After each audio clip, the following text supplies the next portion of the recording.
We live in a time where it's so easy to feel disorganized. Everything around you is in chaos, from your personal life to your work life to your financial situation, the relationship with yourself. Everything feels so jumbled in your mind. And why is this? Why does everything feel so confusing, so hard to operate in? Why do we have no clarity, no purpose? Why is everyone so confused? There is a concept that I've been reading into and listening to from a guy called Danko, which is called entropy. And entropy is the natural state of the universe to conspire towards chaos. And what I mean by this is the universe tends to lean towards disorganization. So let's use the example of you walk into your room and it looks perfect. Like you've just tidied, you put everything in the drawers, you put all your clothes back, you've made your bed, and everything looks perfect. Everything is structured, it's organized. You then go back the next day, you take off your work clothes, you throw them on the floor. But this time you don't put your work clothes in the cupboard. You don't put them in the wardrobe, you just leave them lying on the floor. Then you get in your bed, you sleep, you wake up, you don't make your bed, and you don't fulfill the system. You don't do the actions that have kept your room ordered. What will happen to your room after a couple of days of this cycle repeating? After a couple of days of you just throwing things in random places, after you misplacing this, misplacing that, not making your bed, your room will result in a state of chaos. It will be disorganized. Let's use a business, for example. You work in a business, let's say I work in Marks and Spencer's. I go into Marks and Spencer's and there is systems in place for us to do that keep the structure and the routines of the business running. So I get in and I have to scan all the back stock for it to go downstairs for them to work to put on the shelves. If that wasn't fulfilled, if the systems fell down or people didn't fulfill them systems, what would happen is all the back stock would sit out at the back. We would get customers coming in who couldn't buy the stock from the shelves. The back would come unorganized because there'd be a backload of stock building up. We'd get more stock coming in because the system would see that we haven't got anything on the shelf, and everything would become disorganized. Your business would become disorganized. This works with your financial situation. You have a budget. If you don't stick to that budget, if you don't directly look at that budget and fulfill the budget, if you don't prophesize a budget and stick to it, then your money is going to become disorganized and you're going to spend your money without being aware of where you're spending it to. So this is what I mean by the natural state of the universe is to conspire towards chaos, to conspire towards disorganization. So that is the idea of entropy. This idea relates to our mind. So if the universe is in a natural state of entropy, it's always leaning towards chaos, and our mind is at one with the universe, it is something in the universe, then our mind is naturally going to incline towards a state of entropy, a state of chaos. So when you have anxiety, when you have a lack of direction, a lack of purpose, when you're depressed, this is a clear sign that your mind has fallen into psychic entropy. There is chaos in your mind. There is no structure and no order, and you no longer know where to orientate yourself from. And from this point of lack of direction, lack of clarity, is where chaos pursues. And you get the mental afflictions of massive anxiety, worrying about your future, procrastination because you don't know what to do. Things are building up on top of each other. Anxiety about this, depression about that, unease about this, aspirations about that part of your life, disorganization about this part, and all of these aspects of your life are conspiring towards making a messy mind. And then add on top of the current time we live in. We live in a time of pure distraction, of information overload. This information is a perpetual state of distraction. It's taking you away from looking at what is happening in your life. So now, instead of looking at the chaos that's in your life, looking at the situations that need to be solved, maybe you want another job, maybe you want to start a business, maybe you want to better yourself, maybe you want to overcome your anxiety. Instead of looking at the chaos that has been pursued and has built up and compounded, you now flick your head down and look at your screen, ignoring the fact that there is chaos in your life. Because you're not directly putting your attention on this chaos, because you're not working towards bettering that part of your life, that part of your life compounds and grows and gets worse. And as is the compound effect, as compound interest works, as time goes on, things grow and grow and grow. So if you don't deal with your financial situation now, the habits that you are building around your financial health, the money you spend is all going towards a state of entropy. Your habits are going to become disorganized. You're going to spend money in the wrong places. The money is going to be spent in the wrong places. Everything's going to become messy. The moment you stop distracting yourself and look at the chaos that's in your life, is the moment that you build up awareness to the fact that there is a problem in your life. And solutions arise from awareness. And awareness comes from being still and being able to look at problems in your life. The human mind is just a problem-solving machine. That's all it is. It's just constantly anticipating problems, looking at problems we've dealt with, and trying to come up with lessons we've learned from our problems and potential solutions to the problems that are there or are going to arise. But because we're so distracted all the time, we're in this perpetual state of thought, perpetual state of distraction, attaching to every thought. Everything that arises in our conscious experience, we attach to. We no longer observe what's going on in reality. A notification comes on our phone, and straight away in our phone, and our consciousness gets narrowed into this screen. We're not expanding and looking at what's in front of us. We're not letting our mind digest the situations that are happening, the emotions that have been afflicted from these situations. We're so confined by our own limitations and our own distraction that we're always ignoring what's in front of us and what needs to be dealt with. So how do you reverse a state of entropy? Let's say if your life is pure chaos, your mind is constantly crazy. From the moment you wake up, you have no clue what you want to do with your life. You're constantly anxious. You're getting social anxiety around people. You don't know what to do with your future. You're spending 9 hours a day on your phone. How do you progress towards getting to a point where you have clarity of mind, where you start fixing the problems that are in your life? How do you slowly progress towards that?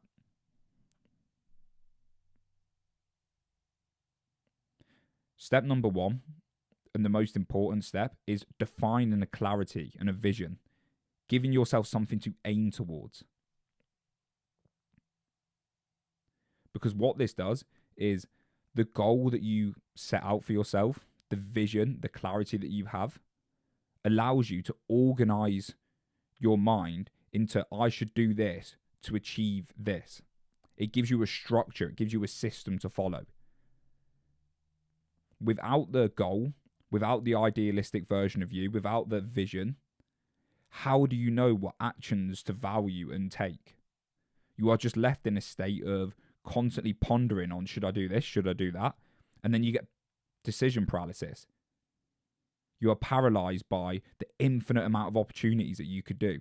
And when you're in this state of paralyzation, when you are constantly pondering on what should I do, the mind's tendency is to fall into instant gratification, the easy way out, because your mind is comfortable, it's alive, it's still breathing, your body's still alive. So your mind wants to stay where it is. So if you're not giving it a reason, and if you haven't got a clarity to expend the energy to go and do something different, something better than where you are, your mind is going to go to the easiest way out. To get to somewhere else, you need to define that somewhere else and it has to be better than where you are. Because why is your body and why is your mind going to kick into activation to spend the energy to get to that situation if it's not better than where it is? As I said before, the human process, a human machine just wants to survive and then pass on its genes. As long as it's comfortable, as long as it's living, that's a signal that we're doing the right thing. But once you clarify that vision, once you give yourself a goal, bang, that now snaps into your realization, your perception that there is something else out there that is beneficial for you. It's better than where you are, and there is beneficiaries for attaining that goal. That pursuit is worth it. So it's worth expending the energy to get towards that goal.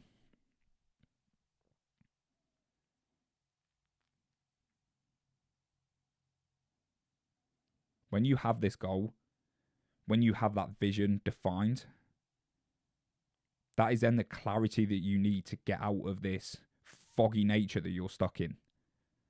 We've got this really interesting way of perceiving the world called our value hierarchy.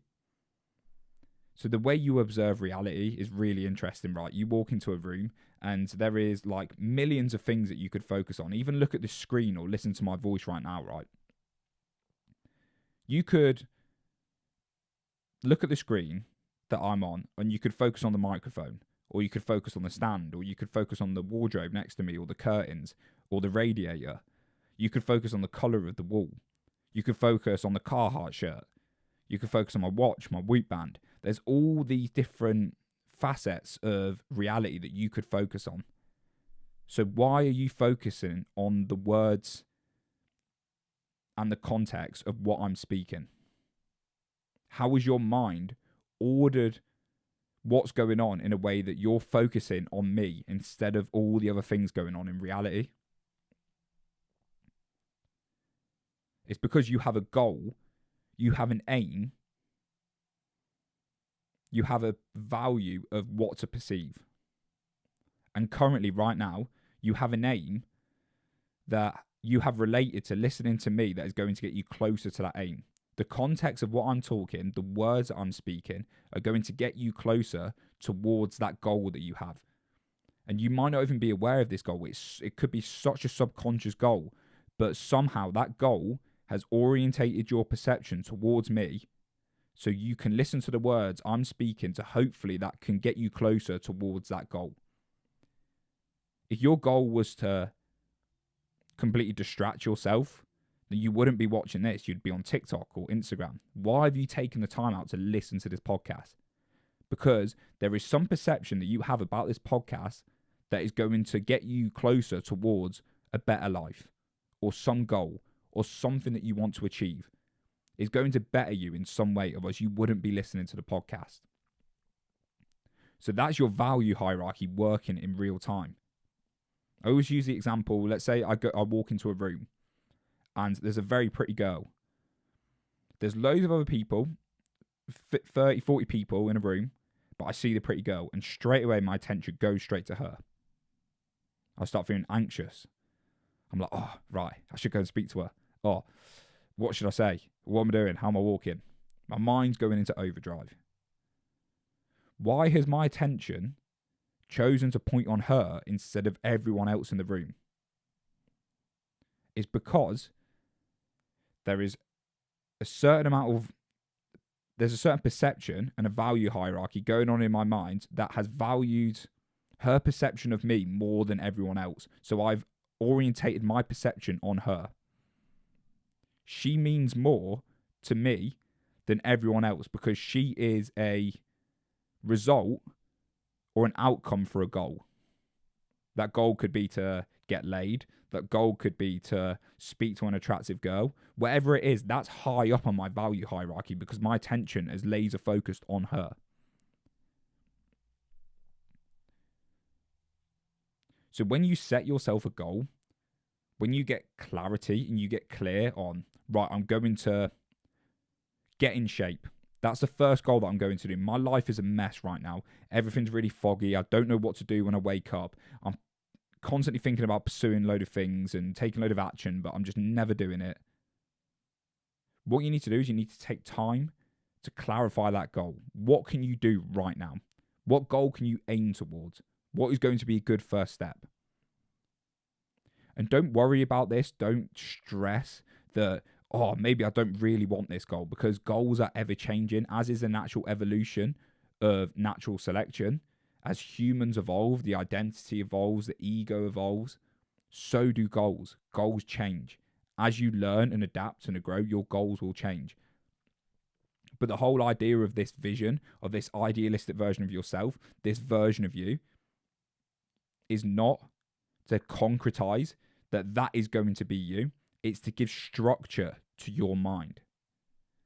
It's to, now that you've set that goal of I'm going to get in shape, you've got a reason to value going to the gym more than eating the junk food.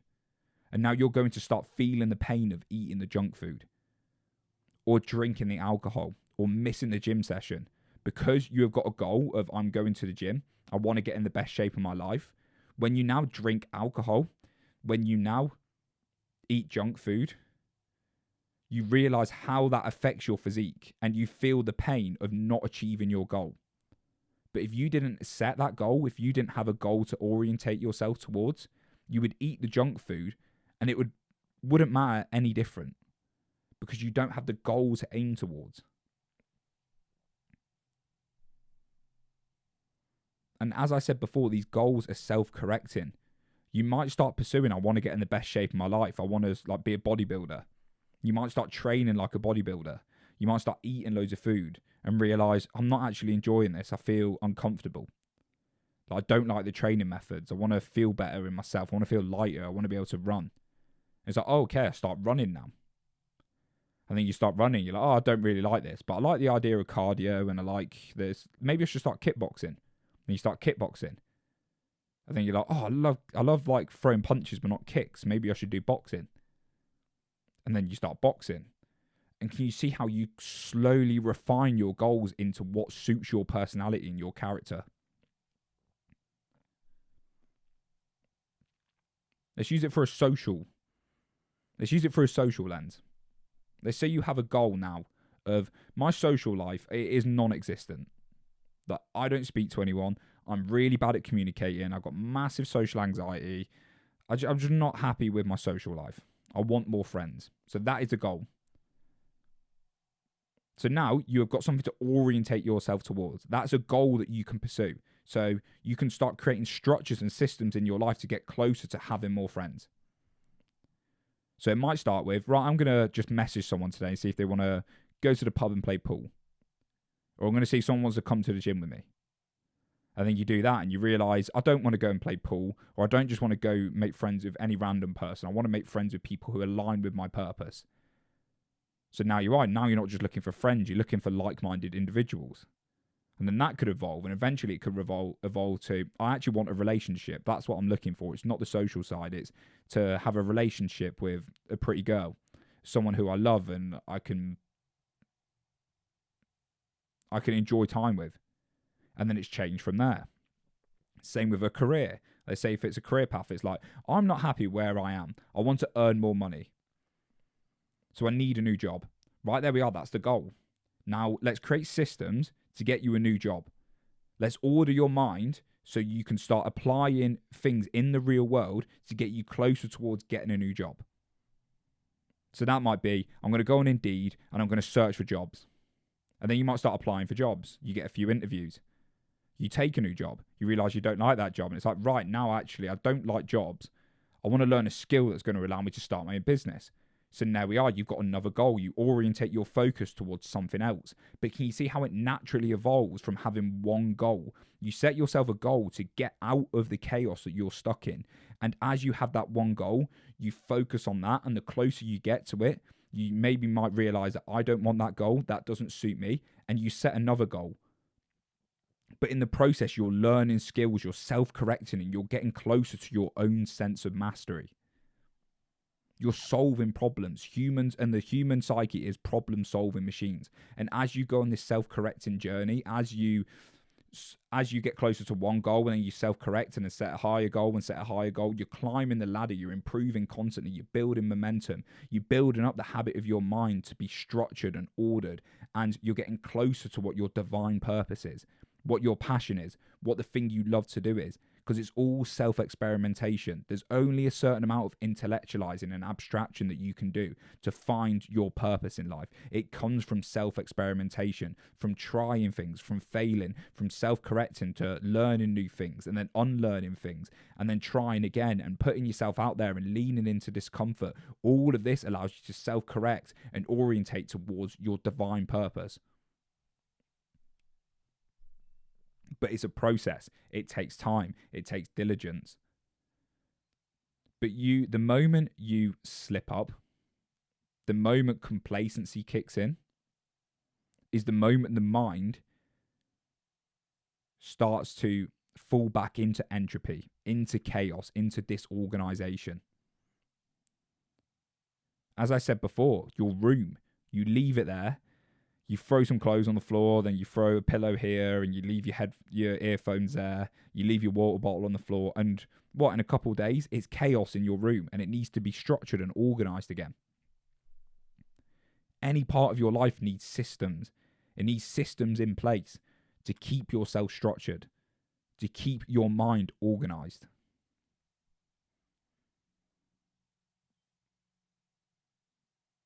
I think this concept of entropy is fascinating. It's so interesting, and I've never heard it explained like Dan Coe has explained it before, and maybe that's just my lack of reading and understanding, but he explains it in a very enlightening way, and if you haven't checked his content out, it's better than mine, so go and check it out. But yeah, it's really been helping me try to structure my perceptions and structure what to focus on and how to just organize my life, because I often get so confused with all the things I want to do. I get so struck by fear and disorganization and paralyzed by procrastination. But this way of looking at it, realizing that the things in front of me, the problems that I'm dealing with, are just chaotic, and I just need to look at them and figure out systems to create solutions to turn that into structure.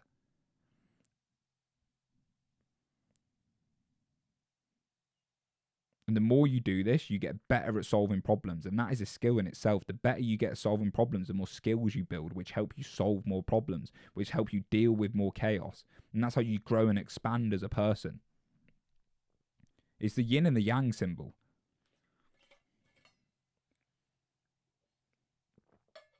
Look at the Taoist philosophy, which for those that don't know, you probably know if you've watched my podcast.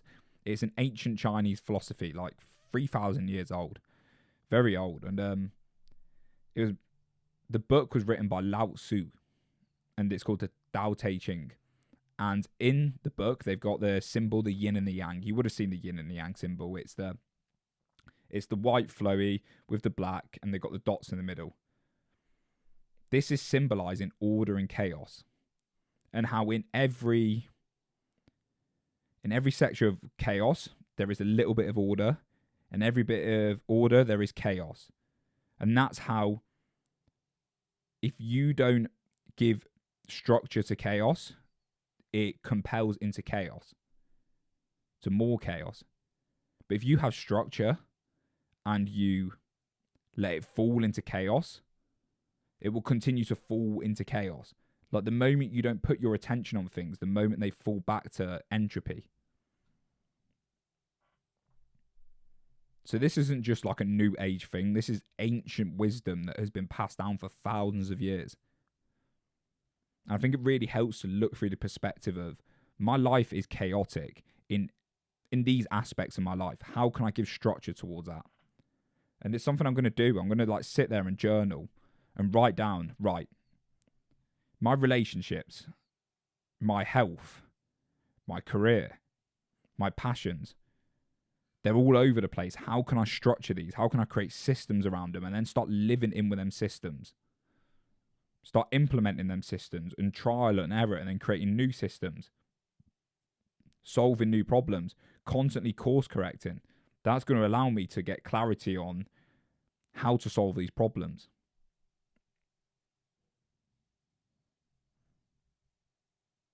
I think it's just fascinating. I've been really interested in it recently, and I hope it's helpful towards anyone that's listening to like perceive your situations as like everything's in a state of chaos, and all I've got to do is direct my conscious attention on it and give it focus. And it becomes very hard, as I alluded to before. We live in a state of like constant distraction. We're in a perpetual state of attaching to every notification that comes through on our phone. And what this does, this reinforces the habit of your mind to run away from what's happening. Because to look at chaos, to look at things that need fixing is uncomfortable. Let's think of it like you want to solve your dating life. Like, that's uncomfortable because you're going to have to go through anxiety of speaking to women and getting rejected. But that's the chaos in your life that needs to be given structure. And the more discomfort you follow, the more you like look at things as they are and you start tackling them head on, the more you start concretizing ideas and systems and building up an identity of someone who can deal with that. And that's how you grow. And that's how you expand into new roles of your identity. I couldn't speak to women, now I can speak to women. That's not just a binary thing. It doesn't just switch and happen overnight.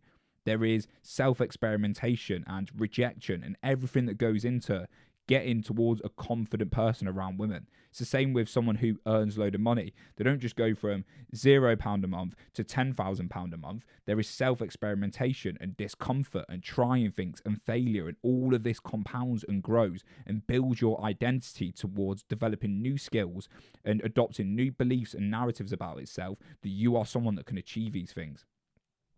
And as I always say in these podcasts, we follow our own perception. Our perception shapes our reality. So the more evidence and the more discomfort you push through, the more you give yourself ideas of how you can deal with these situations. You start developing an identity of, wow, I can deal with chaos. I can look at a situation now that I would have freaked out at before, and now I can deal with it with ease. That's a process. It's come from tackling chaos. And the more chaos you tackle, the more skills you develop to tackle more chaos. And it's a process like anything. It's like going to the gym. That is a process of building muscle, turning up every day. These things don't happen overnight. But it all starts with a vision and a goal. So orientate yourself towards that goal. Give yourself the clarity of, I'm going to pursue something, and that is what I'm going to do. And this might not be what I want to do for the rest of my life, but for the moment, this is a vision. It's meaning in my life. It gives me purpose. It gives me direction. It's idle hands are a devil's workshop. When you don't give yourself purpose and clarity, negative habits instill in your mind. Your mind looks for the instant gratification. I want to tie in information overload into this podcast because I think it's important. We live in a society where we are constantly distracted. As I said before, you've got information coming in your mind all the time. And obviously this is spiking up your dopamine. It's increasing your cortisol, all the physiological effects of just constant information overload. It's taking away your awareness of what's happening. But I think the biggest problem that I see when this happens is the infiltration of people's ideas into your mind. So it's important to consume information because information allows you to look at situations in a novel way. You have this identity and this perspective of looking at the world. And if you was to never learn, if you was to never get new information, you could never look out of that box of reference. That way of looking at the world would just be your way of looking at the world. But because we live in a time where we can read books and we can go on YouTube, we get new ideas from other people which spark our way of looking at the world. It changes the way we perceive the world and gives us new novel solutions to problems. So information is essential. We must consume information because it allows us to evolve and grow and try things that other people have learned through trial and error.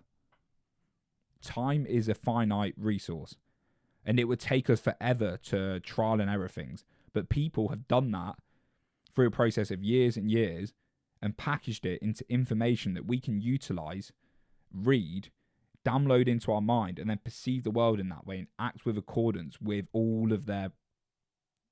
their experience. So you're downloading all the experience of other people's lives into your mind.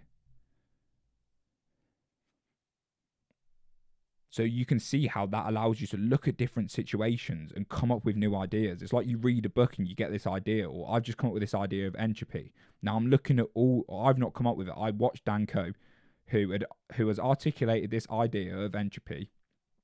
And now I'm looking at my life in a way, and I'm looking at problems I wouldn't normally look at because I want to organize chaos.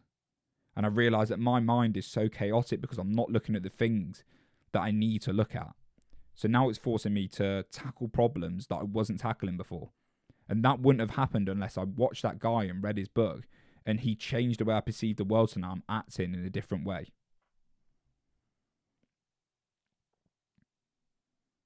So information is the spark of idea. Because an idea comes when you've got a problem. Otherwise, there'd be no need to have an idea.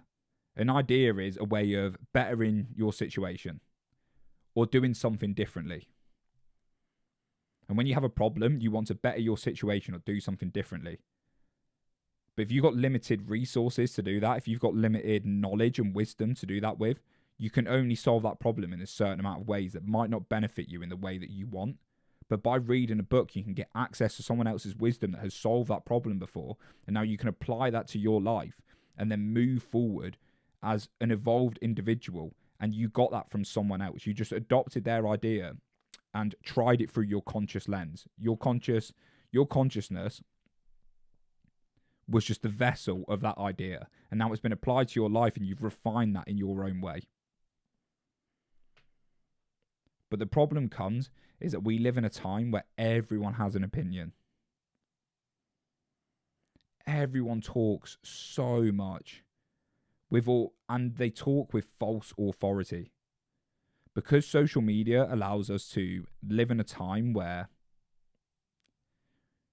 we can throw our opinions on Instagram or YouTube or Facebook without any repercussions, and everyone's pretending to be people they're not, you're getting advice from people who have not actually applied this knowledge in their own life. It's false wisdom. So now you're getting infiltrated by so many different people's opinions, so many different ideas, and this is clouding your mind. It's like one person's telling you to do crypto, one person's telling you to train full body like I do, and then another person's telling you to train push-pull legs. Someone's telling you to do this, someone's telling you to do that. Oh, you need to go and cold approach 15 women, or you need to be a virgin and do this, or you need to have a business, blah, blah, blah, blah, blah. Bang, bang, bang, bang, bang. All of these things are just infiltrating your mind and creating chaos in your mind.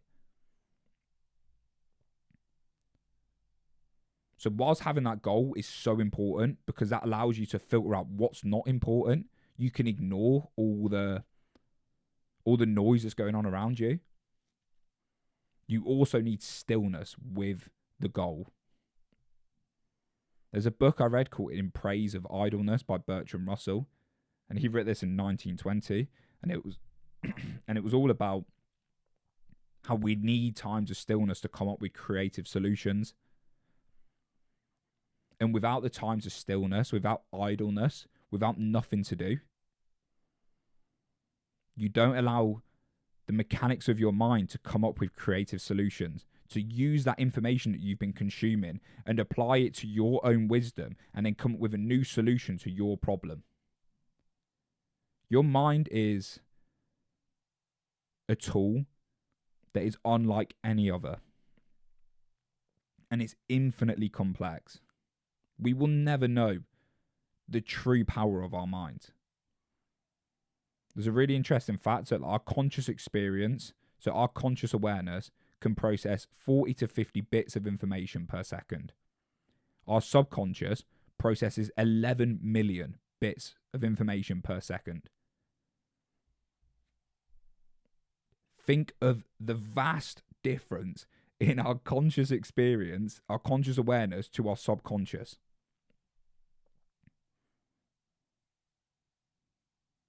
So why is this important? Why does it matter that our subconscious is consuming so much more information than our consciousness? Because what's going on in your life when you're passively consuming all of this information, when you're constantly stimulated by new information coming in, is your consciousness is only taking in very small amounts of that. But your subconscious mind is digesting all of that, and it's working it into a set of beliefs and narratives which will formulate the way you perceive the world. So if you're constantly consuming rubbish content, TikTok, stuff that's negative, stuff that's false, that doesn't apply to your life. Sorry guys, I'm just taking a sip of water. If you're constantly consuming stuff that's throwing off your ideas of what you want, your mind, your subconscious mind is processing all these, and it's cultivating new desires and new wants and new needs and new comparisons and new anxieties. It's taking in all this information and it's trying to formulate an action plan towards something actionable, towards some clarity. But because it's getting so many conflicting ideas and so many different things coming into its processor all the time, it's on overload. It's constantly trying to process everything and it's getting confused. And this is why you feel the lack of clarity. This is why you feel the lack of unease. Because your subconscious is picking up everything around you.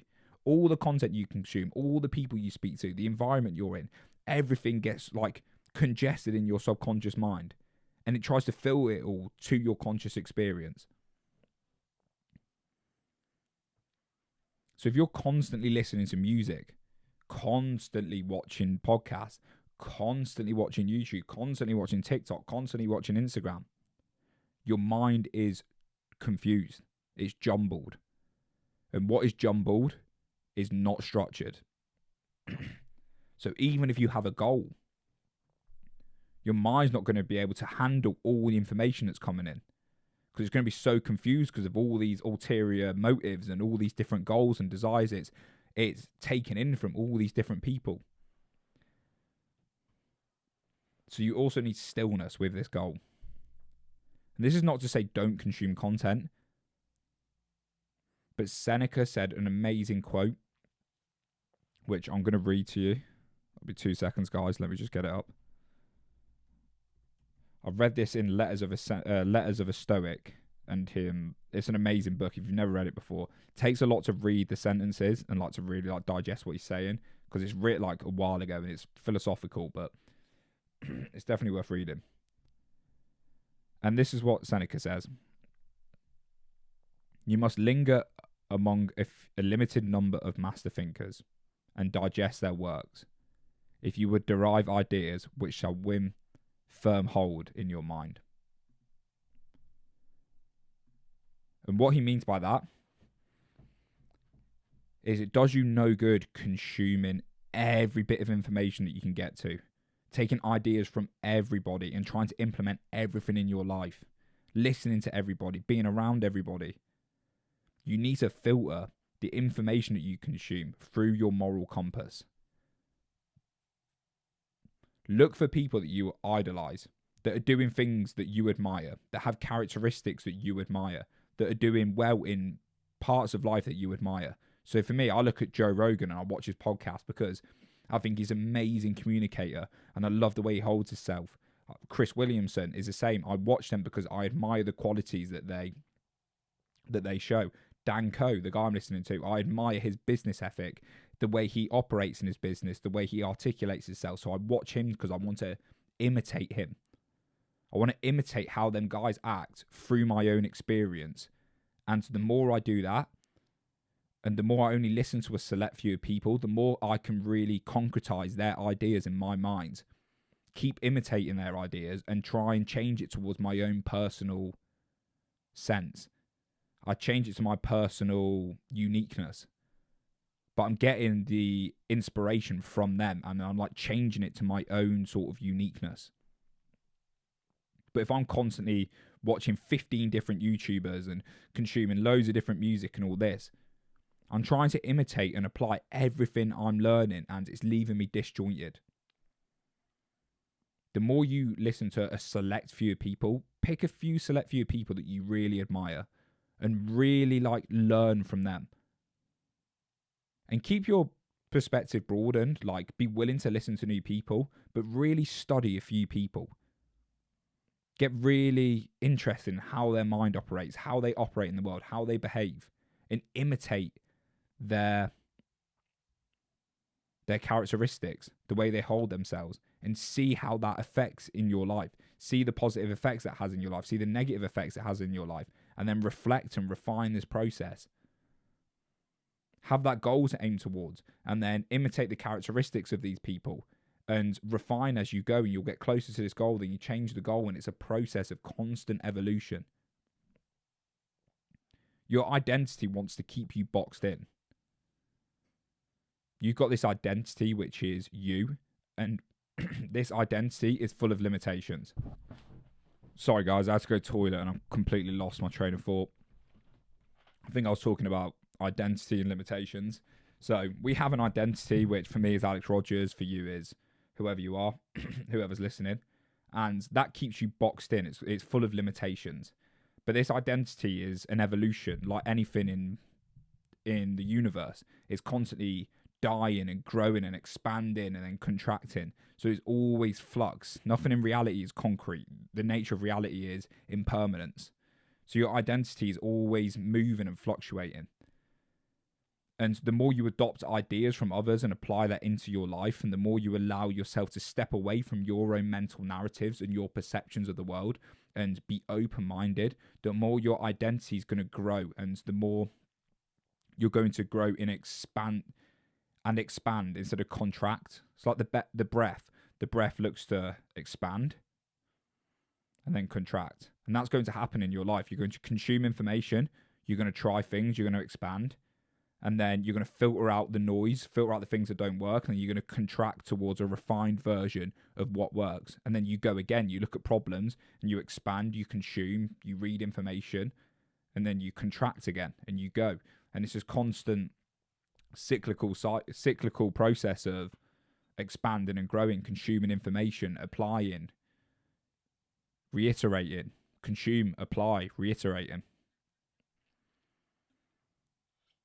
There's an idea of being a polymath, which this is probably going off a bit topic, but I think I can bring it back and make it make sense. So the idea of a polymath is someone who has mastered several subjects, who has not mastered several subjects, but has got very good at different subjects and has managed to make their own sort of living from doing all these different subjects. So you think of like the popular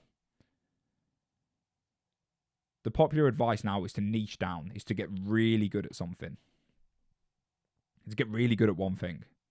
And whilst that's fine, what that does is that boxes you and it limits you into a narrative of I'm someone who does this, I do this, and it stops you from looking at situations in a novel way because you look through a structured system of like very niching down.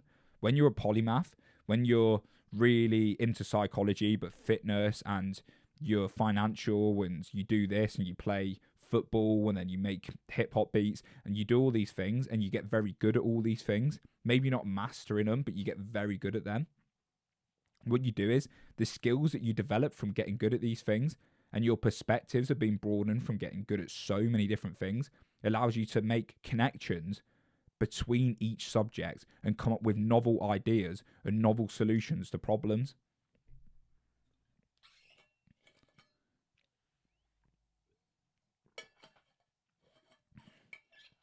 So you allowing yourself to get good at different things and be open-minded and willing to try different things allows you to make progress in other aspects in your life which you don't think are correlated to each other. So the idea of being a polymath is your identity isn't boxed into one thing. You're not just someone who works at a supermarket. You're not just, I work as a salesman, I do this, I go to the gym. You are a naturally evolving human who can who doesn't specialize in anything, who can lean into different aspects of life and keep this open-mindedness and look at entropy and make structure in different facets of life. Specializations for insects. We're meant to evolve and constantly grow and try new things. That's like the fun of life. I live for that aha moment, where you figure something new out and you start getting good at it. Getting good and learning and reiterating the process of success and failure is what life is all about. And let's link it back to the goals. The more you can do that, the more you can be happy of starting at zero and starting at the beginning and going again and learning and utilizing the skills that you've learned from every iteration of progressing towards goals, the quicker you're going to expand in life. I think that's everything I've got to say, people. Thank you very much for listening. I've got a couple guests coming on, hopefully. I messaged some guy who's got a podcast that is really cool. I really like his stuff. And he said he's going to check my podcast out. So I hope he comes on. If not, it is what it is. I messaged a few people as well, but not that many people got back to me. With getting guests on and the process of it, it really is just a process of like volume, like putting volume in. And I'm not sure where I want to take the backpacking cycling, or if I want to continue doing podcasts, or if I want to like do more YouTube content. I like the idea of actually creating like Dan Co style content.